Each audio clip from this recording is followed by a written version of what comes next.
Hello বন্ধুরা, আজ আমি হতে চলেছি একজন টোটো চালক। আর আপনাদেরকে দেখাবো একজন টোটো চালককে দিনে কতটা পরিমাণে পরিশ্রম করতে হয়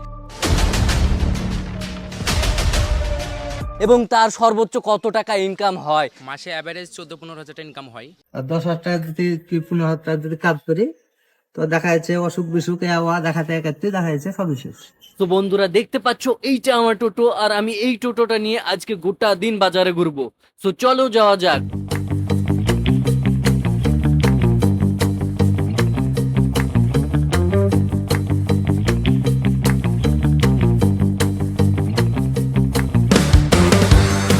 তো গাইজ, প্রথমে আমরা কিছু টোটোওয়ালার সঙ্গে কথা বলি এবং সেখান থেকে জানতে পারি বাজার চত্বরে ভাড়া মারলে সব থেকে বেশি আয় করা সম্ভব। তো ভাইদের কথা মতো আমি ছুটলাম বাজারের দিকে।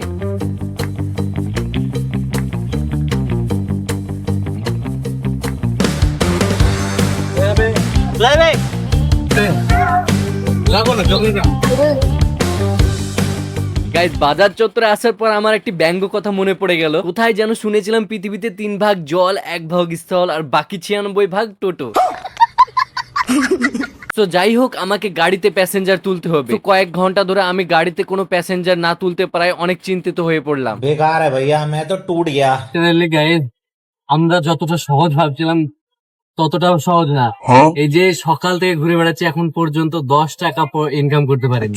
আপনাদেরকে বলে বোঝাতে পারবো না কি অবস্থাটা হয়েছে। আমি প্রথমে বিশাল এক্সাইটেড ছিলাম, কিন্তু এখন আমি এতটা ভেঙে পড়েছি, আমাকে আমার ক্যামেরাম্যান আমাকে বকছে, বলছে যে এতটা ভেঙে পড়লে হবে না। ভিডিও বানানোর শুরুতে তুমি যেভাবে এক্সাইটেড ছিলে তার থেকে বেশি এক্সাইটেড হও। তো গাইজ, কিছুক্ষণ রেস্ট করার পর আমি আবারও টোটো নিয়ে বেরিয়ে পড়লাম আর খুঁজতে থাকলাম আমার আজকের প্রথম প্যাসেঞ্জার। আর 5-7 মিনিট বাজারে ঘোরাঘুরির পর ফাইনালি চলে এলো সেই সময়, যেই সময়টার জন্য আমি ঘন্টার পর ঘন্টা বাজারে টোটো নিয়ে ঘুরে বেড়াচ্ছিলাম। তো অনেক ধৈর্য ও অপেক্ষার প্রতিকার ঘটিয়ে ফাইনালি গাইজ আমি পেয়ে গেলাম আমার আজকের টোটো চ্যালেঞ্জের প্রথম প্যাসেঞ্জার।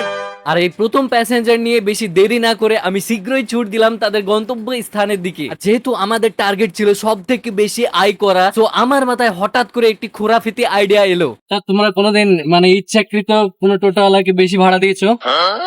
না, কেন? চাই না তাই দিবি। চাইলে দিবা তাহলে? আজকে চাইবো মেয়ে দিবা? চাইবে শুনি 10 টাকার বদলে 20 টাকা দিবা?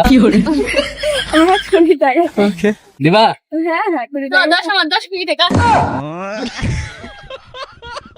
সো গাইজ, আমার আর বুঝতে বাকি থাকলো না, আমি যতই চেষ্টা করে এদের কাছ থেকে আমি 1 টাকাও এক্সট্রা বের করতে পারবো না। তো কিছুক্ষণের মধ্যে আমি এদের গন্তব্য স্থানে পৌঁছে গেলাম আর আমার কাছে চলে এলো আজকে সব থেকে মূল্যবান 20 টাকা।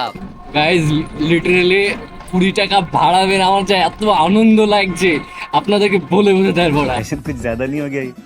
मतलब कुछ भी।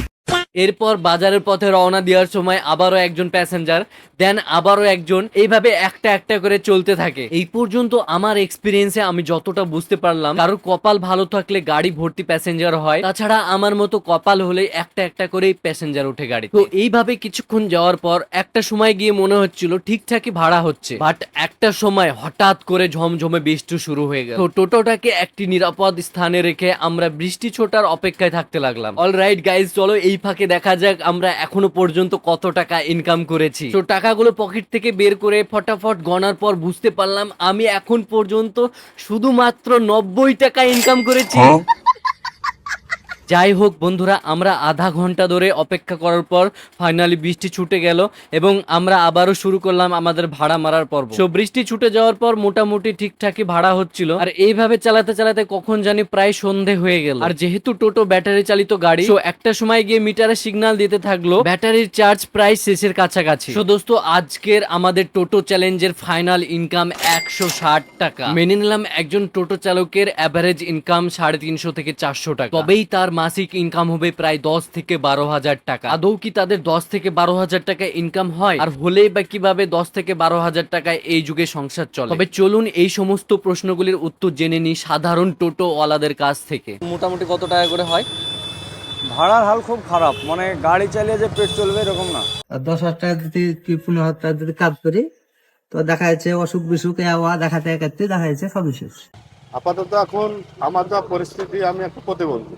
তো আমি তো ধরেন মাঠে ঘাটে করতে পারিনি, আইনি টুকটাক করে বেড়াই, কোনোদিন হয়তো 200 হয়, কোনোদিন 300 হয়। ওই টোটোটা এসে একটু আমাদের সুবিধা হয়েছে, কারণ হয়তো অন্য কিছু পারি না, এটাই চালে কোনো রকম সংসারটা ম্যানেজ হয়।